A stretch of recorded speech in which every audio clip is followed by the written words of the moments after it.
السلام علیکم ورحمۃ اللہ وبرکاتہ۔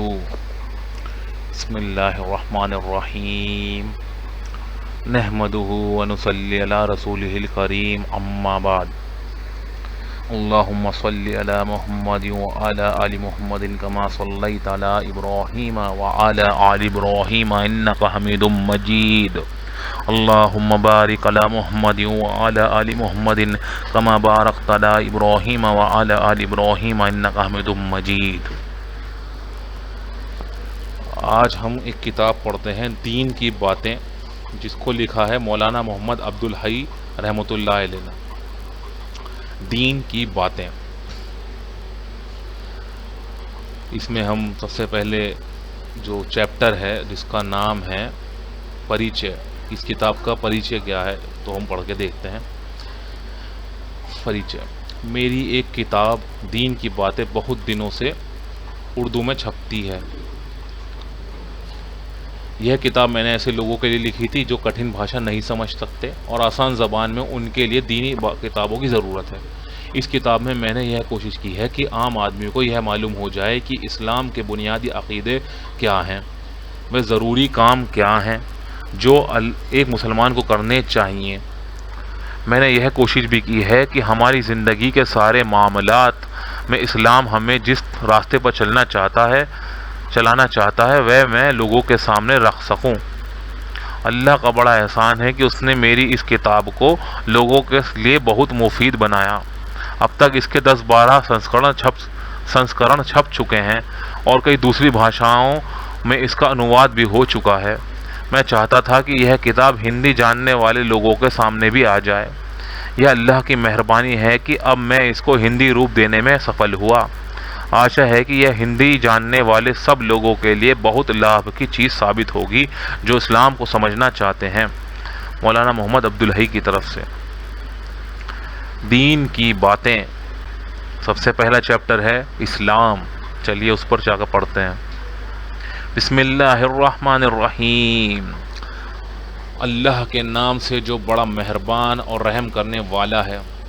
اسلام: یہ دنیا آپ سے آپ نہیں بن گئی ہے، اس کا ایک بنانے والا ہے، وہی اللہ ہے۔ وہ اکیلا ہے، اس نے سب کچھ پیدا کیا ہے، اور یہ روشن اور گرم سورج، یہ چمکتا ہوا چاند، یہ جھل ملاتے ہوئے تارے، ٹھنڈی گرم اور تیز ہوائیں، آسمان میں تیرتے ہوئے بادل، بادلوں میں بجلی کی ایک اوند اور چمک، زمین کو زندہ کرنے والی بارش، زمین سے اگنے والے پھل پھول، پیڑ پودے، اناج اور ترکاریاں، ہواؤں میں اڑتی ہوئی چڑیاں، اونچے اونچے پہاڑ، گہرے سمندر، بہتے دریا۔ مطلب یہ ہے کہ یہاں جو کچھ ہے اسی اللہ کا پیدا کیا ہوا ہے، وہی سب کا مالک ہے، وہی سب کی دیکھ بھال کرتا ہے۔ جو کچھ ہوتا ہے اسی کے حکم سے ہوتا ہے، ہر چیز اس کے حکم پر چلتی ہے۔ اس نے سورج کے نکلنے اور ڈوبنے کا قاعدہ وقت مقرر کر دیا ہے، سورج اسی قاعدے پر چلتا اور اسی وقت پر نکلتا اور ڈوبتا ہے۔ اللہ نے ہواؤں کے چلنے کے لیے بھی قاعدہ بنا دیا ہے، ہوائیں اسی قاعدے کے مطابق چلیں گی۔ پانی برسنے کا بھی ایک قانون ہے، کسی کی مجال نہیں جو اس قانون کو توڑ سکے۔ اسی طرح دنیا کی ساری چیزوں کے لیے ایک قانون ہے، اسی قانون کے مطابق وہ پیدا ہوتی ہیں، بڑھتی اور زندہ رہتی ہیں۔ ایسا معلوم ہوتا ہے کہ جس پیدا کرنے والے نے انہیں پیدا کیا، اس کے قانون سے ہٹنا ان کے بس میں ہے ہی نہیں۔ دنیا میں جو کچھ ہے ایک ہی پیدا کرنے والے اللہ کے بنائے ہوئے قانون پر چل رہا ہے۔ اسلام کا مطلب، اسلام عربی بھاشا کا شبد ہے، اس کا مطلب ہے تابع داری۔ تابع داری کرنے والے کو مسلم کہتے ہیں۔ اس مطلب کو سامنے رکھ کر دیکھو تو دنیا کی ہر چیز مسلم ہی ہے، کیونکہ ہر چیز اپنے پیدا کرنے والے کے حکموں پر چل رہی ہے اور پوری تابع دار ہے۔ انسان بھی اسی دنیا میں ہے، اس کو بھی اللہ ہی نے پیدا کیا ہے۔ انسان کے پیدا ہونے، زندہ رہنے اور مرنے کا بھی ایک قانون ہے۔ انسان اسی قانون کے مطابق پیدا ہوتا ہے، سانس لیتا ہے، کھاتا پیتا اور چلتا پھرتا ہے۔ ان ساری باتوں میں دوسری چیزوں کی طرح وہ بھی اللہ کے قانون میں بندھا ہوا ہے۔ انسان کی بھی یہ مجال نہیں کہ اللہ نے آنکھ سے دیکھنے کے لیے جو قانون بنایا ہے وہ اس کو توڑ کر دیکھنے کا کام کان یا ناک سے لے سکے، یا سوچنے کا کام ناک سے لے سکے، یا سانس لیے بنا زندہ رہ سکے۔ اس طرح انسان بھی اپنی زندگی کے بہت بڑے حصے میں اللہ کے قانون سے جکڑا ہوا ہے۔ ان باتوں میں یہ وہ بھی دنیا کی دوسری چیزوں کی طرح مسلم ہے، لیکن انسان دنیا کی دوسری چیزوں کی طرح بالکل ہی مجبور نہیں ہے۔ انسان کو اللہ نے سمجھ دی ہے، سوچنے سمجھنے کی طاقت دی ہے، اسے یہ اختیار دیا ہے کہ وہ چاہے تو کسی بات کو مانے اور چاہے تو نہ مانے۔ وہ اچھائی کو بھی اپنا سکتا ہے اور برائی کو بھی اپنا سکتا ہے، وہ سچائی کے راستے پر بھی چل سکتا ہے اور جھوٹے راستے پر بھی۔ سمجھ سے ٹھیک ٹھیک کام لے کر اپنے مالک کو پہچان بھی سکتا ہے، لیکن اگر وہ سمجھ سے کام نہ لے بلکہ جس طرح اس کا من چاہے اس طرح چلے تو اپنے مالک کا انکار بھی کر سکتا ہے۔ وہ چاہے تو اس مالک کے حق پہچانے اور انہیں ادا کرے، اور اگر نہ چاہے تو کوئی اسے مجبور ہی نہیں کر سکتا۔ انسان کو اللہ تعالیٰ نے جو سمجھ دی ہے اس سے وہ سچی باتیں نہیں جان سکتا۔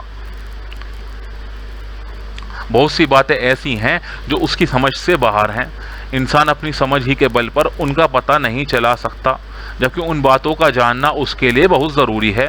جیسے یہی بات کہ انسان مرنے کے بعد کہاں جاتا ہے، کیا وہ سدا کے لیے ہی مر جاتا ہے، سدا مطلب ہمیشہ کے لیے، کیا وہ ہمیشہ کے لیے ہی مر جاتا ہے یا اسے پھر زندہ ہونا ہے، یا یہ بات کہ اس دنیا کا مالک انسان کے کن کاموں سے خوش ہوتا ہے اور کن کاموں سے اسے، اور کون سے کام اسے پسند نہیں ہیں۔